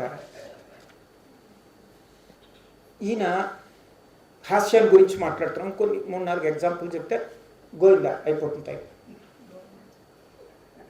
సాక్షి సంఘం మొదలుపెట్టినప్పుడు ఏమన్నాడంటే, రాజకీయ దండనలు లేని వాటి కొరకు నేను సాంఘిక దండనాన్ని ప్రయోగించడం కోసం చేస్తున్నాను. సంఘంలో ఉన్న లోపాలన్నీ ఎత్తి చూపిస్తాను. నేను శిక్షించలేకపోవచ్చు ఒక పొలిటీషియన్గా, ఇది చాలా అవసరం. సంఘ దండనము అనేకం కనపడుతున్నాయి, ఇలాగే చెప్తాడు. మీరు ఒకవేళ ఇవన్నీ నువ్వు చేయగలవా, మీరు చేయగలరా, ఈ చిన్న సంఘం చేయగలరా అని అడుగుతారేమో అని ఉడుతలు ఉదధిని పూడ్చినట్లు చేసేదాం. ఉడుతలు ఉదధిని పూడ్చినట్లు చేసేదాం. అర్థమవుతుంది కదండి. ఈ వాక్యంతో తాకితే లక్ష్మీనరసింహరావు కాడు. ఉడతలు ఉదధిని పూడ్చినట్లు చేసేదాము. పిదప ఎన్ని కోతులు చేరునో ఎండి కొండ మృత్సులు వచ్చును. అర్థమవుతుంది. తర్వాత బర్లెస్క్ అని ఒక ఇన్స్ట్రుమెంట్ ఉంది హాస్యాన్ని. బర్లెస్క్ చాలామందికి తెలియదు. బర్లెస్క్ అంటే ఏంటంటే చాలా తేలిగ్గా చిన్న విషయానికి పెద్ద పదం రాయడం. రాస్తే ఏమవుతుంది, ఈ కాంట్రాస్ట్ వల్ల మనకి అది గొప్ప వినోదాన్ని ఇస్తుంది. ఈయనకి చాలా ఇష్టం అది. భూతవైద్యుడు తన దగ్గరున్న పరికరాల్ని, మీకు మనం వాడుకునే పరికరాలే, మనం వాడుకునే పరికరాలు అందరికీ తెలిసినవే, వాటిని అలాగా చీప్ అయిపోతాయి. అందుకని వాడు ఏం చేసేవాడు, భూతవైద్యం అని ఒక వ్యాసం ఉంది, దాంట్లో చెప్తాడు. కాంతా కరవాలము అని పేరు పెట్టాడు ఒక పరికరానికి. చెప్పండి చెప్పండి. కాంతా కరవాలము అంటే చీపురు కట్టట. చీపురు కట్టకు వాడు ఏం పేరు పెట్టాడంటే, చీపురు కట్ట పట్టరా అంటే లోపమైపోతుంది. అందుకని శిష్యుడితో ఏమంటాడంటే కాంతా కరవాలము తెమ్ము అంటాడు. ఇంకొక పేరు చూడండి, బాలబుద్ధ్యుద్దీపని, బాలబుద్ధి ఉద్దీపని అని పేరు పెట్టాడు ఇంకొక దానికి. ఊహించండి, బాలబుద్ధి ఉద్దీపని. పేకబెత్తంట, పేకబెత్తం. ఆ పేకబెత్తం చూసేసరికి పిల్లలు బుర్ర చుక్కెక్కిపోతుంది కదా. బాలబుద్ధి ఉద్దీపని అని పేరు పెట్టాడు దానికి. తర్వాత చిన్న చిన్న వాటికి కూడా రాస్తాడు. కాలాచార్యుడు గురించి ఏదో రాస్తూ నస్య భిక్షా దీక్ష పరిపూర్తి చేసుకుని కాలాచార్యుడు వచ్చి రాస్తాడు. అక్కడ వాడిన పదం ఏంటండి, నస్య భిక్షా దీక్ష పరిపూర్తి చేసుకుని. అంటే ముక్కుపొడం అడుక్కున్నాడు. ముక్కుపొడం అడుక్కున్నాడు అన్న మాటకి పక్కన ఏం చేర్చాడు, దీక్ష. ఊరికే వాడలేదండి అది. ఎందుకు వాడేటంటే కాలాచార్యులు ఆ ముక్కుపొడాన్ని కొనుక్కుంటే అలవాటైపోతుందేమోనని అడుక్కుని పీలుస్తాడట. పేర్చుకున్నా ఉండలేడు కొండ. అందుకని నస్య భిక్ష దీక్ష అని ఎందుకు అన్నాడంటే, అది ఎవడో ఒకడు ఇచ్చేదాకా దీక్షగా అడుక్కుని ఎవడైనా పెట్టుకోవచ్చు. ఎంత చక్కగా చిన్న మాట చూడండి. తర్వాత సారంగధర నాటక ప్రదర్శనలో రాజన్నవాడు ఇలా ఉండడు, ఇలా ఉండకూడదు, వేరే చెప్పాలి. అంటే ఆయన ప్రదర్శనలో లోటుపాట్లు చెప్పాలి. కానీ ఎక్కడ మొదలు పెడతాడు, తోలుబొమ్మలాట్లాగా మొదలు పెడతాడు. ఏం చేశాడంటే ఆ తెర వెనక ఈ మేకప్ వేసుకుంటున్న నటులు, వాళ్ళల్లో వాళ్ళు ఏం గుంపు తంపీలు పడుతున్నారు, అక్కడి నుంచి బయట ఆడియన్స్ ఎలా ఉన్నారో దగ్గర నుంచి అన్నీ చెప్తాడు. దాంట్లో ఒక చిన్న బిట్ చెప్తాను మీకు. ఏమన్నాడంటే, స్త్రీలు కూర్చుండు స్థలమునకు ఎవరు వచ్చారంటే ఖండకర కార్పాసు కోర్పాసముల వాడు, కమఠ పృష్ఠ పరిపాటి సమ శిరోవాటి వాడు, హేమాంచల రోచమాన కాచనేత్రముల వాడు, వృచ్చిక పుచ్చడి విచ్చేది స్మిసులత రసుల వాడు వచ్చి, మీకంతయు బాగుగానే ఉన్నది కదా, మేము నిన్న గోతులు సరిచేయించి ఇసుకు పెరిపించి పైన బరకం వేయించి తిని, అయినను చెప్తానండి వస్తున్నా, అయినను మీకు అసౌకర్యంగా ఉన్నదేమోనని నేను భయపడుతున్నాను. నేను ఒకడు, మీకు దగయగనుడిలో సోడా సిద్ధంగానే ఉన్నది. దగ అంటే దాహం. మీకు దప్పుకైతే సోడాలు సిద్ధంగా ఉన్నాయి, మీరేమి అని ఆడవాళ్ళని రకరకాలుగా యోగక్షేమాలు విచారించేస్తున్నట్ట. దానికి అక్కడ ఆయన రాసింది ఖండకర కార్పాస్ కోర్పాసం వాడు. ఖండకర అంటే చేతులు తగ్గొట్టి, చొక్కాకి సగమే ఉన్నాయి చేతులు, ఫుల్ హ్యాండ్స్ కాదు. ఖండకర కార్పాసం అంటే నూలు, కాటన్. కార్పాస్ కోర్పాసం అంటే చొక్కా. ఖండకర కార్పాస్ కోర్పాసం వాడు అంటే హాఫ్ హ్యాండ్స్ వేసుకున్నవాడు. హేమాంచల రోచమాన కాచనేత్రముల వాడు అంటే హేమాంచల బంగారపు అంచులు గల అంటే గోల్డ్ రింగుడు. హేమాంచల రోచమాన ప్రకాశిస్తున్న బంగారు కదా మెరుస్తుంటుంది. కాచనేత్రముల వాడు, కాచమటు గాజు, గాజు కళ్ళవాడు అంటే గోల్డ్ రింగ్డ్ స్పెక్టకిల్స్ ఉన్నవాడని చెప్పడానికి హేమాంచల రోచమాన కాచనేత్రముల వాడు, కమట పృష్ఠ పరిపాటి సమశిరు వాటి వాడు అన్నాడు.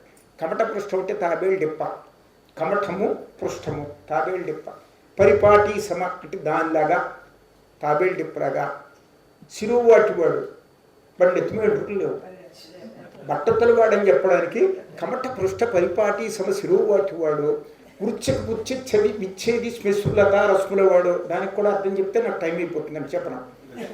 తర్వాత నాకు టైం అయిపోతుంది, ఇంక 2 నిమిషాలు 3 నిమిషాల కన్నా లేదు. నెక్స్ట్ ఏంటంటే కొత్త కొత్త బిరుదులు ఈయన సృష్టించాడు. అస్సలు మామూలుగా ఉంటాడండి. పాచక మహాసభ, పాచక జన మహాసభ అని ఉందన్నమాట. అంటే వంట వాళ్ళందరూ పెద్ద అఖిలాంధ్ర పాచక జన మహాసభ. వాళ్ళు దాంట్లో చేసుకున్న తీర్మానాల్లో ఒకటి ఏంటంటే, వాడు ఏమంటాడంటే మాట్లాడుతున్నాయన అన్ని కళల్లోకి పాచక కళ గొప్పది. సంగీతం తీసుకో, గాన కళలో భైరవరాగము లేకపోయినను కొంప మునిగిపోదు. మహానసములో అంటే కిచెన్, మహానసములో ఉప్పు లేనిచో ఎట్లుంటుందో ఊహించుము. అది మ్యూజిక్ గురించి. చిత్రలేఖనం గురించి ఏమంటాడంటే, పులుసుపోన కన్నా రంగుల చెప్ప ఎక్కువ రవివర్మ గీసిన రాయబార పటమంతయు. తెలుసు కదండి, రవివర్మ అంటే సుప్రసిద్ధ చిత్రకారుడు, ప్రపంచ ప్రఖ్యాతి పొందిన. రవివర్మ గీసిన రాయబార పటమంతయు మా కామిగాడు చేసిన కందా బచ్చలి కాళ్ళ కూర కాలి గోటికి సరియునా. తర్వాత కవుల గురించి. కవులు 9 రసాలు, 9 రసాలు పుచ్చుకుని జనాన్ని ఎంటర్టైన్ చేయడానికి నానా చదువులు వస్తున్నారు. మనం 6 రసాలు, 6 రసాలతో ఉర్రూరు తొలగిస్తున్నాం. లాజిక్ చూడండి. అది కాక కవులందరూ వంటవాడు రఘునెడల భరతమాత ఆనందముతో తాండవించును. ఎందుకుట చెప్తాడు, ఊరికే అనేసి కుదరదు కదా. కవులందరూ వంటవాడు రఘునెడల భరతమాత ఆనందముతో తాండవించును. కవుల లెక్కేమి, నరుడు వంటవాడై స్వరాజ్యం సంపాదించుకున్నాడు, భీముడు వంటవాడై స్వరాజ్యం సంపాదించుకున్నాడు. కవులందరూ వంటవాడు రఘునెడక మనకు తప్పక స్వరాజ్యం సిద్ధించగలరు. వాళ్ళు ఏదో కారణం చేత వాళ్ళ జీవితంలో అవస్థ వచ్చి చేశారనుకోండి, ఈయన ఏం లింకు పెడతాడు, వాడు వంటవాడు అయ్యాడు కాబట్టి రాజ్యం వచ్చింది. కవులందరూ. ఇంకోటి, కవి ముదిరి వంటవాడగును. కవి అన్నది వీడికన్నా తక్కువట, వంటవాడి కన్నా. కవి ముదిరి వంటవాడగును అంటాడు. ఇది పాచకం. దాంట్లో నా టైం అయిందండి. ఒకటే ఇంకా అంటే ఇంకా ఏవో చెప్పాల్సినవి ఉంటాయి, కానీ ఇక్కడికి ఆచేద్దాం. ఎందుకంటే అర్థం చెప్పనండి, టైం అయిపోయింది. ఆ టైంలో వాడు ఎవడో అన్నాడు చూడండి, జీలకర్రపాయి పట్టే చోటు ఉంటే ఇంకో లడ్డు తిన్నా అని. అలాగా ఇంకొకటి చెప్తాం, ఫోకెట్ మాలజీ అని ఒకటి ఉంది. మీ కోరిక మేరకు మీరు చప్పట్లు కూడా వస్తే కూర్చుంటారు. లేదు చెప్పమంటే ఇది ఒకటి చెప్తా. ఆయన రకరకాల అనుభవాలు అవి రాస్తున్నాడు కదా. మన మద్రాసు చాలాసార్లు వచ్చేవాడు ఆయన. ఎందుకు వచ్చేవాడు అంటే, మద్రాసు దివాన్ కదా, ఇది రాజధాని కదా, రాజుకి బోల్డ్ వ్యవహారాలు అవన్నీ చక్కబెట్టాలంటే ఇక్కడికి రావాల్సిందే. అయినా మీరు అందరూ దూరాలు వెళ్ళాలని నాకు తెలుసు, మీ కోరిక మేరకి. నాదేం లేదండి, నేను వెళ్ళి కూర్చుంటాను. 2 నిమిషాలు కూడా కాకుండా ఒక గమ్మత్తు చెప్తాను. ఆయన చెప్పింది ఏమన్నారంటే, ఒక సైంటిఫిక్ రీసెర్చ్ జరుగుతుందని ఉపన్యాసం ఇస్తున్నాడు స్టేజ్ మీద. ఎవడో ఇచ్చి దిగిపోయాడు. అప్పుడు జంగాల శాస్త్రి ఎక్కాడు. ఎక్కి ఏమన్నాడంటే, వాడు చెప్పిందని చెప్తున్నాడు అనమాట. నల్ల పెత్తల్లి అని ఒక వీధి ఉందిట మద్రాసులో. ఏంటది? నల్ల పెత్తల్లి. దాన్ని నల్ల పెత్తల్లి వీధి అంటున్నారట. అప్పుడు వాళ్ళ కమిటీ వాళ్ళు ఏమన్నారంటే, నల్ల పెత్తల్లి ఉంటే ఎర్ర పెత్తల్లి కూడా ఉండి ఉంటుంది, వెతకడ్డరా ఎక్కడ. వాళ్ళు వెతికారు, దొరకలే.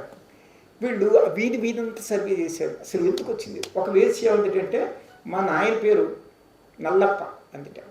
అంటే ఈయన ఏం చేశాడంటే, వీళ్ళు ఏమనుకున్నారంటే, ఓహో నల్లప్ప తల్లి గౌరవం కొద్దీ గొప్పవాడెవడో నల్లప్ప తల్లి అని పెట్టాడు. జంగాల శాస్త్రి ఏమంటాడంటే, దీనికి అర్థం ఏమన్నా ఉందా? జుట్టు పీక్కోవాలనిపిస్తుంది. నానా ఫతే అలీ అనే ముస్లిం పేరు ఇది, నానా ఫతే అలీ. దాన్ని వీళ్ళందరూ కలిపి జనం ఏం చేశారంటే నల్లప్ప తల్లి అని తయారు చేశారట. అలాగే ఒక చోట గేడ్ స్ట్రీట్, జిఏడిఈ గేడ్ స్ట్రీట్ అని బోర్డు ఉందట. ఉంటే వాళ్ళు ఏం చేశారంటే, గేడ్ అన్నది ముస్లిం కాదు, హిందూ కాదు, వీడు క్రిస్టియన్ అయి ఉండాలి, విదేశీయుడు అయి ఉండాలి. గేడ్ అనే పేరుతో దుర్గారు ఎవరో ఇక్కడ జీవించిన కారణం చేత దీనికి గేట్ స్ట్రీట్ అని పేరు వచ్చింది అని తీర్మానించారట. మేము మొహం కదా, అది గాదే వారి వీధిని ఇంగ్లీష్లో గేట్ స్ట్రీట్ అని రాశాడు నాయన అని చెప్తాడు. అంటే ఎన్ని రకాల హ్యూమర్కి ఎన్ని రకాల అవకాశాలు ఉన్నాయో అన్నీ. ఒక దాంట్లో నిజానికి నేను చెప్పాలనుకుంది, పశువులు సభ చేసుకుంటాయి. పశువుల సభలో అధ్యక్షురాలు ఏమంటుందంటే, నరుడు మన బానిస అంటుంది. దాన్ని నిరూపిస్తుంది. కార్యదర్శి గారు లేచి నిలబడ్డారు. అది ఎలా నిరూపించిందో మీరు పుస్తకంలో చదువుకోండి. సరే,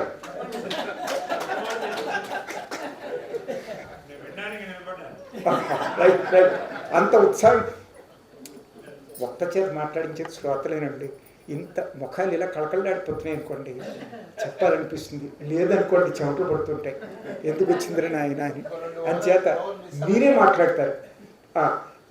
మాట్లాడిస్తారు. ఇంతగా ఆయన చెప్పింది ఏంటంటే అదొక్కటి చెప్తాను, ఇంక తర్వాత నేను ఇంకేం కొసలు పెట్టను. పశువు మనుషులే మనకు బానిస అండి. ఈయన లాజిక్ ఎలా పనిచేస్తుందో చూడండి ఎంత చిత్రంగా. అది ఇలా చెప్పింది, నరుడు ఆదిశక్తిచే మన కొరకు నిర్మింపబడిన బానిస. మన ఒడళ్లను తోమి చక్కగా స్నానం చేయొచ్చు దాసుడెవరు? మన ఒడళ్లను తోమి చక్కగా స్నానం చేయించు దాసుడెవరు? పచ్చిక బేళ్ల నుంచి పచ్చికలు కోసి సారవంతమైన లేత పచ్చికలు తెచ్చి భయభక్తులతో మన ముందు ఉంచు బుచ్చుడెవడు? ఒట్టి చెత్త అయిన అన్నమును తాను తిని సారవంతమైన గంజిని మనకు త్రావబెట్టువాడెవడు? మన పేడకళ్ళు చేతితో తీసి మన శాలను శుభ్రపరిచి పాతగడ్డిని పరిచి మనకు ఏర్పాటు చేసి మనకు సర్వవిధములా సేవకుడు ఎవరు అంటే అన్నీ అడుస్తున్నాయి. ఇది నరుడే అని మంచి తోకలెత్తి మరీ వస్తున్నాయి మిగిలిన ఈ సభలో ఉన్న ఇవన్నీ అన్నమాట అని చెప్పి వీడు అక్కడితో ఆగడు. ఈ ఆగద్దు అన్నారు. గేది కదా, మగవాడు కాదు, మొగ్గేది కాదు. అది ఏమంటుందంటే అప్పుడు ఇంకా రుజువులు చూపిస్తుంది. వీడెవడో తనే మనకన్నా గొప్పవాడని, చాలా బుద్ధిమంతుడని అంటున్నాడట. బుద్ధి లేకపోతే సరి. అంత బుద్ధిమంతుడే అయినట్టయితే ఆ నరుళ్లాగా గుడ్లు మిడకరిస్తూ అక్కడ కూర్చోడం ఎందుకు? ఈ పాటికి ఎప్పటికో పై స్థాయికి వచ్చి పశువు స్థాయిని అందుకునేవాడు కదా. ఇంకేముంటుంది? మనం ఏమన్నా వీరి చేత ఉచితంగా సేవలు చేయించుకుంటూ కొనుచున్నామా? క్షీరధనమును, అమూల్యమైన క్షీరధనమును వారి మొగమును కొట్టి సేవ చేయించుకుంటున్నాం. ఇంకా వానికి 2 కాళ్ళు, మనకు 4. ఒక ముసలికేది ఏమంటే వాడికి చేతులు ఉన్నాయి కదా, అవి కాళ్ళు లెక్క సరిపోతుంది కదా. అందుకే ఇది ఏమందంటే, శుద్ధ నరుని వలే మాట్లాడుతున్నావు. మనిషి ఏమంటాడు? ఎరా పశువులాగా మాట్లాడుతున్నావు అంటాడు కదా. మర్చిపోడు ఈయన, అలాంటివి ఏం మర్చిపోడు. శుద్ధ నరుని వలే మాట్లాడుతున్నావు. మన చేతులే మనకు కొమ్ములైనవి, 4 కాళ్ళు. ఏమి లాజిక్ అండి అసలు, ఏమి. ఇంకొకటి, వాడు ఎదగలేదంటుంది నరుణ్ణి. మనకు సంసారం పట్టం ఉన్నదా? పెళ్ళిళ్ళు ఉన్నవా? కొంపలు ఉన్నవా? లేవు కదా. మనం ఎంత స్వేచ్ఛగా బ్రతుకుతున్నాము అని దూడ విషయమని తీసుకున్నచో, పాలు విడిచిన తర్వాత దూడయే, గేదియే, అంతవరకే దానికి ప్రేమ ఉంటుంది. పాలు తాగడం మానేసిన తర్వాత దూడలు పెట్టించు. అంత స్వేచ్ఛగా మనం బ్రతుకుతున్నాము. నరుడట మనకు యజమాని అట అంటుంది. ఇలాంటి రకరకాల విన్యాసాలు హాస్యానికి సంబంధించి చేశాడు. తను చెప్పదలుచుకున్న దాన్ని స్వభాష గురించి అసలు నేను మాట్లాడనే లేదు. అదిగో నేను మళ్ళీ కొసర్లు పెడతానన్నాను చూడండి, అది కొసరు పెట్టండి నాకు క్షమించాలి. ఎంతవరకు ఓపికగా ఉన్నందుకు ధన్యవాదాలు. సరే,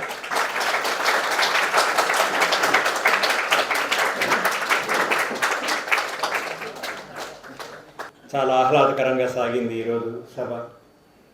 100 ఏళ్ల కిందటి సామాజిక పరిస్థితులు మీరు చెప్పిన సాక్షి వ్యాసాల ద్వారా ఆ రోజులు ఎలా ఉండేవి అన్నది కాస్త అర్థమైనాయి.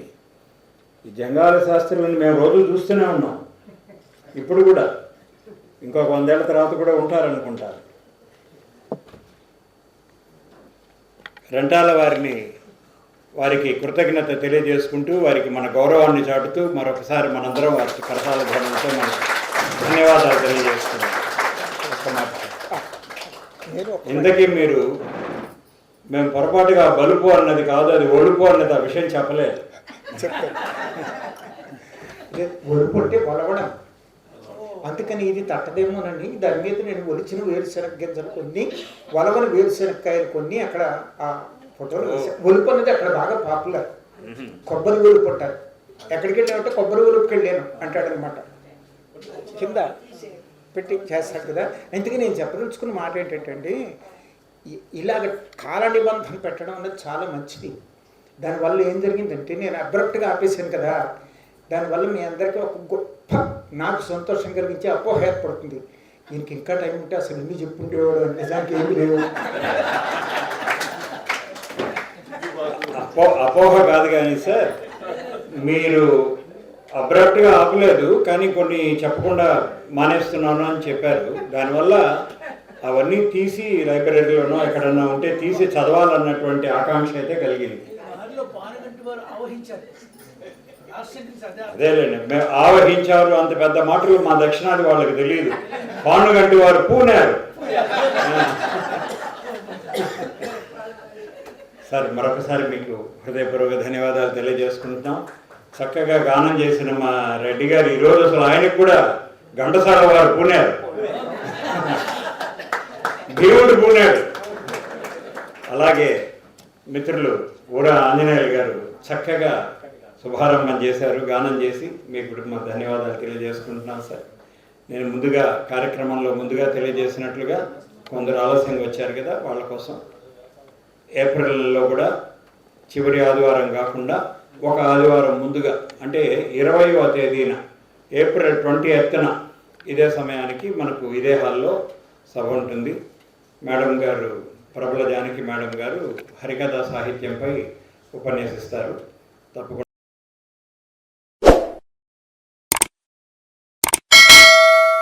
దయచేసి లైక్ చేయండి, షేర్ చేయండి మరియు సబ్స్క్రైబ్ చేయండి.